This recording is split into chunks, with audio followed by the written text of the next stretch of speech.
I thought my grandfather's cabin would be a quiet escape, a place where the only sounds at night were crickets and the water lapping at the shore. But something else lives out there. It doesn't knock to come in, it drags itself closer, night after night, learning the walls, the doors, the roof, learning me. I've heard it breathe through the glass. I've seen its shadow on the porch. And last night, it finally tried to get inside. If you ever hear that sound, the wet scrape of a spine being pulled through the dirt, you won't have time to run. Here. When my grandfather passed, I inherited his cabin by the lake. It wasn't much, one story, drafty in winter, built back when insulation meant more wood. But it was quiet. Peaceful. At least, that's what I thought.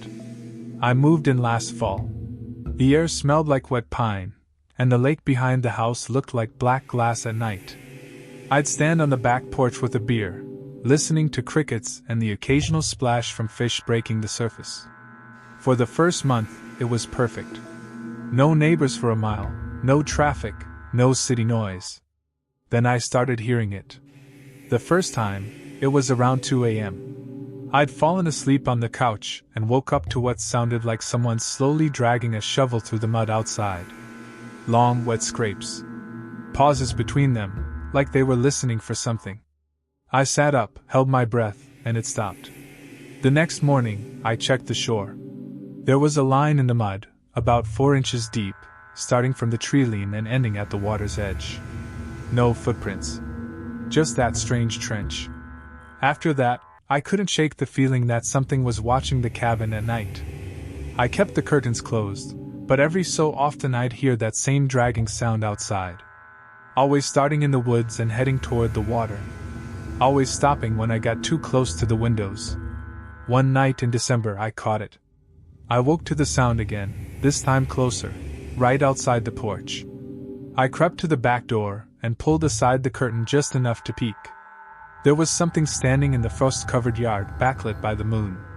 It was tall, at least 7 feet, with limbs too long for its body. Its skin hung in loose folds, like it had been stretched over the wrong frame. It was holding something in one hand, a stick maybe, no. Not a stick. It was a long, pale spine. The sound I'd heard was it dragging the tip of it through the frozen dirt. Its head. God, its head. It didn't have a face. Not in the way we do. Just a long vertical slit, opening and closing like gills, flexing in the cold air. I must have made some noise, because its head snapped toward me, that slit opening wide enough to show rows of needle-thin teeth inside. Then it turned and walked into the lake. Not into the shallows, straight in, until the water swallowed it whole. I tried to convince myself I was dreaming. But over the next week, I found more of those trenches in the mud. Always leading to the water. Always starting closer to the cabin. Last night, it changed. I woke to the sound again, dragging, slow, but this time it didn't stop. It moved around the cabin, circling it. Once. Twice. Then it stopped at the front door. The porch creaked. And then I heard it tapping. Something sharp, rapping on the wood in slow, steady beats. 3 taps. Pause. 3 taps. Like it was waiting. I didn't open the door. I waited with a kitchen knife in my hand until dawn. When I finally got the nerve to check outside, the porch was covered in frost except for where it had stood. The boards there were slick with something that wasn't ice. It was thick, almost gelatinous, and smelled faintly like blood. It's almost midnight now. The cabin feels smaller somehow. The lake's black surface is perfectly still. And somewhere out there, I can hear it dragging that spine again, this time coming from the shoreline toward me. I think it's getting bolder. I double-checked every lock in the cabin. Front door. Back door. Windows. Even the crawl space hatch under the kitchen. Every latch slid into place with a soft click that felt far too quiet against the sound outside. The dragging had stopped. That was worse. I stood in the living room, knife in one hand, flashlight in the other, listening. The only sound was my own breathing, quick, uneven. Then, from somewhere behind the cabin, I heard it, a slow, deliberate creak of wood under weight. The back porch. I forced myself to keep still, every muscle in my body rigid. The sound came again, closer this time, and then there was a new one, the faint rasp of nails, or claws, tracing the length of the siding. It was walking the perimeter. The scratching moved from the back to the side, dragging low near the foundation, then high up by the windows. Testing the walls. Measuring me. I thought about turning on the outside floodlight. Then I thought about the possibility of seeing it. My hands shook so bad I nearly dropped the flashlight. When it reached the front of the cabin, it stopped. Silence again. I kept my eyes on the door, heart hammering so hard I could feel it in my throat. Then the tapping. 3 slow knocks, each one heavier than the last, making the door shudder in its frame. Pause. 3 more. It did that for nearly a minute, then the sound changed. A wet, rhythmic thud against the wood, like it was pressing something heavy into the door and dragging it down. I imagined that pale spine, slick with whatever was on the porch boards the night before, leaving streaks down the grain. I backed away toward the bedroom, still facing the door. My plan was to lock myself in, maybe wedge the dresser against it. But before I could move more than a few steps, the cabin groaned. Not from the door. From above. My stomach dropped. The roof. I could hear it moving, each step bending the old beams just enough to make them moan. It was slow, deliberate, pacing the length of the house like a predator above a cage. Dust drifted down from the ceiling fan as it stopped directly over me. That's when I heard it breathe. It wasn't the kind of breath you take through lungs. It was a deep, vibrating pull of air that made the walls hum, like the cabin itself was being inhaled. And mixed into it was a faint, wet clicking, like teeth snapping together in some private rhythm. I didn't move. Didn't blink. My legs felt hollow, barely able to hold me up. Then something fell from the ceiling. It landed right in front of me, a piece of wood no bigger than my thumb, splintered and dark with moisture. I looked up, and for the briefest second, I saw it between the slats. That slit where its face should be, teeth flexing inside, wet with strands of something that clung like spider silk. It slid out of view again. That was it. I bolted for the bedroom and locked the door. I shoved the dresser in front of it, then sat on the floor with my back against the wall, knife pointed at the door like I'd be able to do anything if it came in. It paced the roof for what felt like hours. Every so often, it would stop, and I'd hear that long, deep inhale again. Only this time, I realized it wasn't drawing in the cabin. It was smelling me. At some point, the pacing stopped entirely. The silence that followed was somehow worse. I strained to hear anything, footsteps, scratching, the drag of the spine, but there was nothing. I thought maybe it had left. Then the bedroom window behind me began to bulge. The glass didn't crack. It didn't shatter. It pushed inward, like something was pressing against it from outside. The bulge grew, stretching until I could see the faintest outline of that slit, teeth just barely visible behind the thin distortion of the glass. It didn't strike. It didn't try to break in. It just stayed there, breathing against the window until the pane was fogged over from the inside. And then, so slowly I almost missed it, the fog began to pull back, like it was drawing my air out with it. When the sun finally rose, the window was clear. The roof was empty. The porch was bare. But in the frost at the end of the driveway, I found a single mark, a trench in the dirt, starting at the road and ending at my front steps. It's almost midnight again now, and I can hear it coming back. I'd been awake all day. No naps. No dozing on the couch. I wanted to be alert for tonight. Didn't matter. When darkness settled over the lake, the exhaustion hit me like a drug.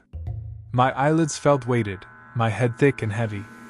It wasn't just lack of sleep, it felt imposed, like the air was laced with something pulling me under. I fought it by pacing the cabin, flashlight sweeping every corner. The walls creaked in the cold, but beneath that, I could hear the lake, a soft, constant lap lap lap of water on the shore. And over it, faintly, that dragging sound again. I killed every light inside. If it wanted to see me, it would have to look through the dark. I stationed myself in the kitchen, where I could see both the front and back doors. The dragon came closer, circling the cabin. Then it stopped. I didn't hear it for almost 5 minutes. Then the sound came again, inside the walls. The noise was subtle at first, like something brushing along the insulation. Then it got heavier, shifting, moving from the kitchen wall toward the living room. The board shivered with each scrape, like it was wedging itself through spaces too small for anything human. I backed up, keeping the knife raised. The sound reached the corner where the chimney met the wall, and stopped. A soft, hollow thump came from the fireplace. I'd never used it. The flue had been closed since I moved in. Now, the metal lever clinked once, twice, before the cover inside began to bulge downward. Bits of soot fell into the empty hearth. Something was forcing the flue open from the wrong direction. The cover gave with a sharp metallic ping, swinging down hard enough to rattle the fire tools on their hooks. For a moment, there was only darkness inside, then a hand slid into view. It was too long. Too thin. The skin was that same loose, folded hide I'd seen before, but it shifted unnaturally, like something was swimming just beneath it. The fingers bent in ways they shouldn't as they searched along the brick, tapping and probing. They reached the edge of the hearth, and stopped. The tips turned upward toward me. Slowly. Deliberately. I stepped back. The fingers curled into a beckoning motion. I don't remember deciding to run, but suddenly I was in the bedroom, shoving the dresser harder against the door than before. My breath came in quick bursts, and each one felt stolen from me. For a few minutes I heard nothing. Then, faint, nearly inaudible, came a tapping from the other side of the bedroom wall. It started near the floor, rose higher, then higher still, until it was right over my head. That's when I remembered the attic. The cabin didn't have a proper attic, just a low crawl space above the ceiling, accessible from a panel in the hallway. I could hear the sound moving across it now, the boards flexing with each crawl. The panel creaked. It didn't fall open. Instead, I saw one corner pressed downward slightly, like something was testing it. A single, hairline crack appeared in the wood. Then another. Dust fell in thin streams. And in the dust were little wet spots, like condensation from breath. I held the knife so tight my hand went numb. I was ready for the panel to drop, ready for it to pour through. But it didn't. Instead, the sound moved back across the ceiling toward the living room. And then came the worst part, silence. I sat there for nearly an hour before I worked up the courage to check. I slid the dresser away in small jerks, every creak loud enough to make my chest ache. When I stepped into the hall, the panel was flush again, no sign it had moved. The living room was empty. The kitchen was empty. Even the hearth looked untouched. I started to think maybe it had given up. Then I saw the front door. The deadbolt was still locked. The chain was still in place. But the entire door frame was subtly warped, bowed inward like it had been under immense pressure from the outside. And in the center of the door, pressed into the wood, was the shape of a handprint, too large, too thin, with fingers that tapered into points. It hadn't been trying to get in through one way. It had been testing all of them. I'm writing this now as the sun comes up, but I don't know how much longer I can stay here. It's learning the cabin. Learning me. Last night, it tried the roof, the walls, the fireplace, the attic, and the door. Tonight, it might not try at all. Tonight, it might succeed. I didn't sleep at all today. Not that it matters anymore. I nailed the windows shut. Wedge-locked the doors. Stuffed blankets in the fireplace, and duct-taped them in place. Even put a chair under the attic panel so I'd hear it fall. The cabin feels like a coffin I've built for myself.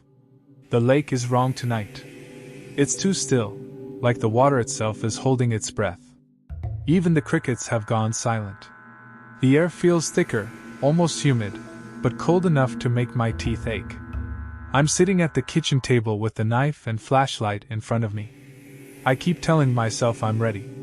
That if it comes, I'll know where to hit. But there's no plan here. No strategy.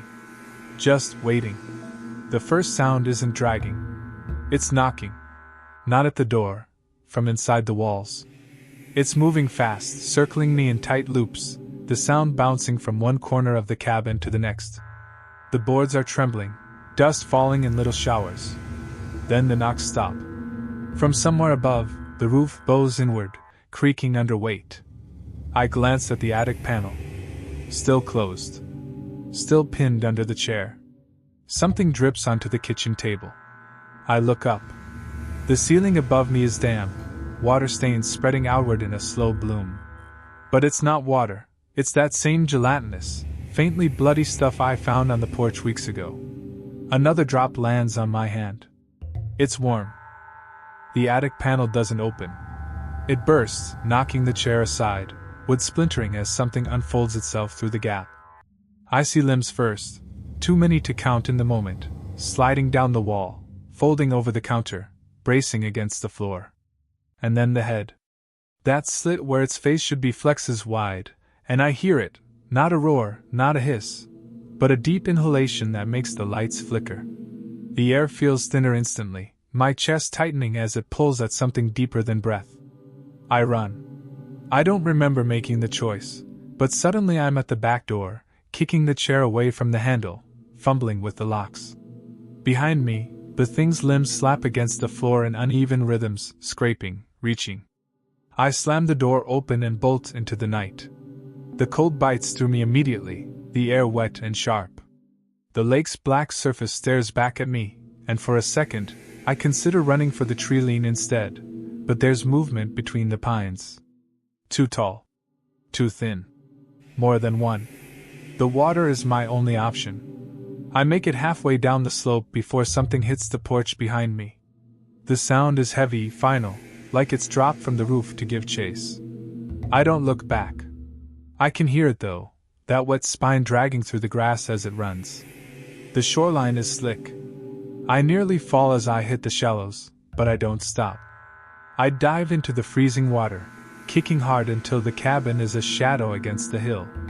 I turn then, just to see if it followed. It's standing at the shore. Perfectly still. Watching. The slit in its head opens wide, teeth flashing in the moonlight, and then it does something I haven't heard before. It laughs. Not a human laugh. Not even close. But the rhythm is there, the rise and fall, like it's mocking me for thinking the lake could save me. Then it steps forward into the water. I don't remember swimming to the far side. I don't remember climbing out. I remember waking up at dawn on the gravel road, barefoot, shivering so hard I couldn't speak. The sheriff drove me into town. I didn't tell him what happened. I just said someone broke in. He offered to send someone to check the property, but I told him to let it go. Because I know what they'll find. Nothing.